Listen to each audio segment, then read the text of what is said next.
Dumating na nga ang kaarawan ni Tony Makmak at masayang-masaya nga siya sa kanyang araw dahil kasama nga niya itong si Chloe na sinurprise nga siya sa kanyang kaarawan. Nagkaroon nga ng birthday wish itong si Makmak at isa nga ron ay ang mapasagot niya nga itong si Chloe. Samantalang ito ngang si Makmak ay naglabas na nga ng totoong damdamin niya nga dito kay Chloe. Sinabi na nga niya dito kay Chloe na gusto niya na nga ito. Kaya naman nga't may chance nga ba ito ngang si Makmak dito nga kay Chloe. Sa kabilang banda naman nga, inansulto nga ni Kaloy ito ngang si Nonoy dahil pinasuot niya nga ito ng gown at pinahiya nga sa maraming tao.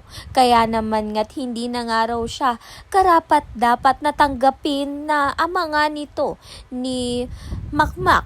Sa kabilang banda naman nga, malalaman nga natin kung makakabalik pa nga kaya ito ngang si Makmak sa kanyang boxing career.